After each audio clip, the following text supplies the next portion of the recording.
Henshin Inspection presents Going Ultra. This is MJ. I'm an author, I'm an artist, I'm an analyzer. Join me as I talk about Ultraman Arc Episode 5, Ocean on the Mountain Ridge.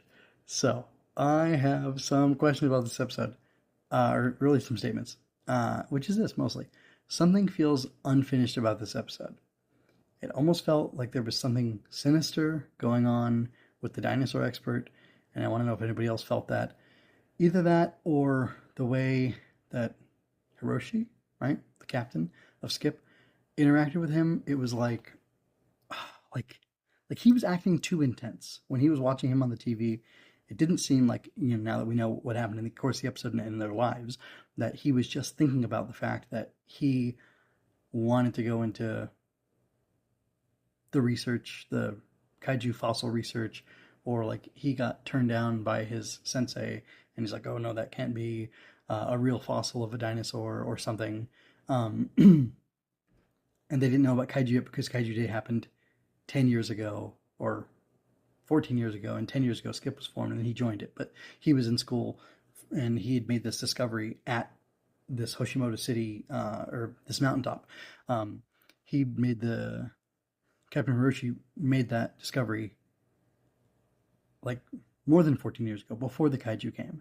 And like, I'm not sure what was being said by that. I'm not sure where that was supposed to be going, but it almost felt like he was like heartbroken or distraught, or like his life was ruined because he didn't get to be a paleontologist, and like he didn't get credit for discovering this thing. And like now, maybe it's because now the professor is giving credit for discovering this thing, this giant. I guess I think it's Liviagira. I think it's a Liviagira skull fossil that they find. I'm pretty sure that the image goes by so quick it was hard to tell honestly what it was. And I could pull it up right now and look and see, as long as I keep it quiet. Yeah, so I'm not exactly sure what was going on there, but it felt like it was really intense, or like something really bad had happened and things were really wrong. And I was a little confused by that. So that's kind of weird. It's kind of weird. So a little unfortunate, but I don't know. Maybe it's fine. And let me see. Here's the official channel. Here's videos. Here's episode 5. It's before the credits. Let's see if. Let's see. All right, I'm scanning through. So yeah, Captain Hiroshi's looking real sad and real serious.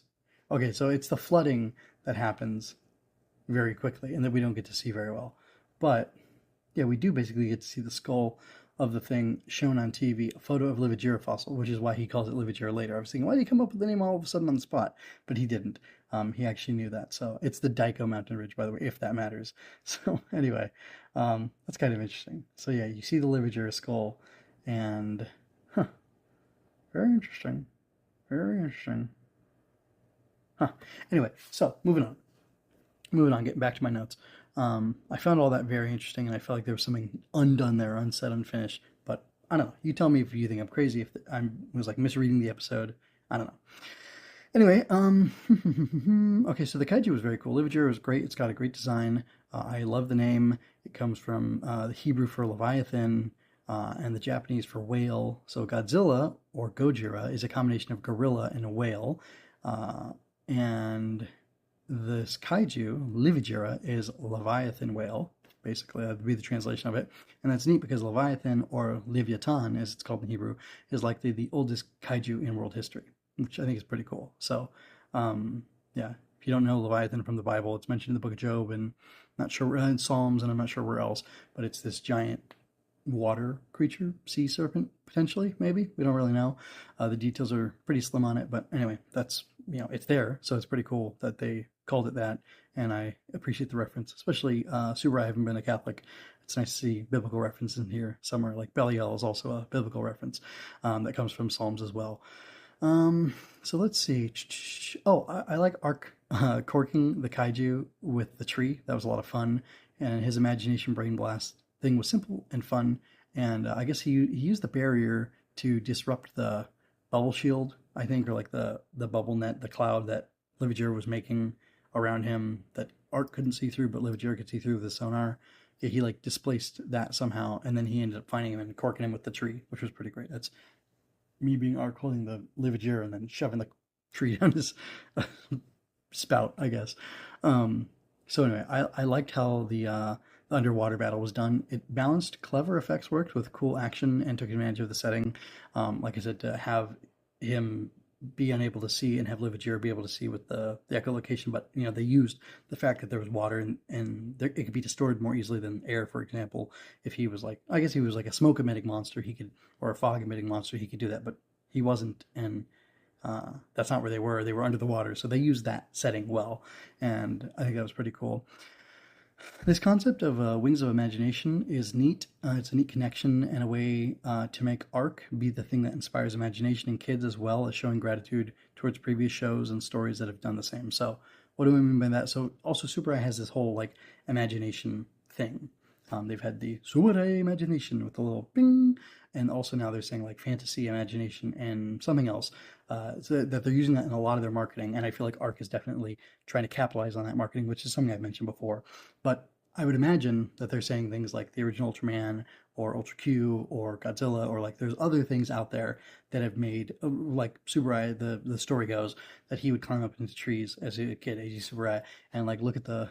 I don't know if he would look at the planes flying and imagine stuff, imagine that he was flying, or if he would just look up in the sky and imagine.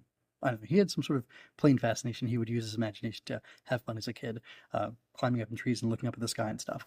And like that's, I think the idea is that's what part of what drove his creativity and his desire to do these sorts of things and led him to his career working in Tokusatsu, working on Godzilla and other Toho products, and then finally his own thing with Ultraman and such, or Ultra Q and Ultraman.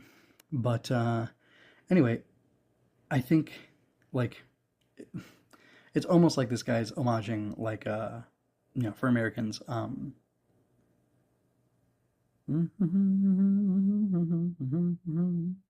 Mr. Rogers or something like that, because he talked about imagination too.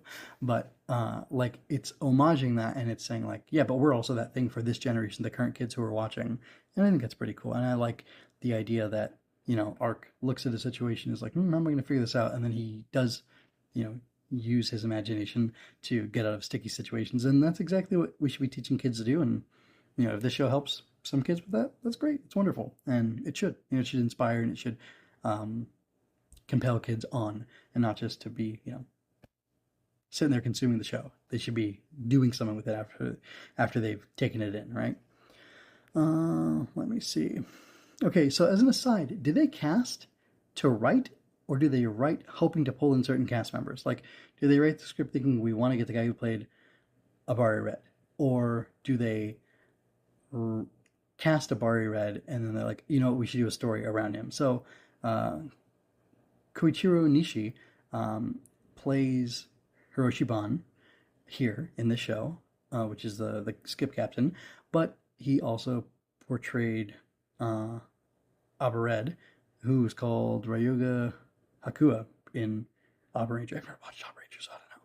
And so he mentions something about being a dinosaur kid to our guy, to Yuma, and therefore he was a fan of the professor, and then he went to go work for him when he got older. And I'm just thinking, like, how does it work? Did they cast him and then they said we'll make a story around him, or did they write this story with this character and think, let's hope we can get Koichiro Nishi because he played this character, and he's also been in previous Ultraman stuff as well, I believe, at least one other Ultraman show as another character. So I don't know, it's just kind of interesting. And I don't know the question on that, and if you know, I'd love for you to tell me, but if not, that's okay. Anyway, that's all I have for now. So until next time, folks, take care and be Ultra. I hope you enjoyed that. Subscribe to keep up with me. Like and share to help me reach more people like you. And go to mjmunoz.com to find your next favorite thing. And don't forget to let your voice be heard. Stories are always better when you're part of the conversation. Until next time, be well. This is MJ signing out. This has been a Story Over Everything production.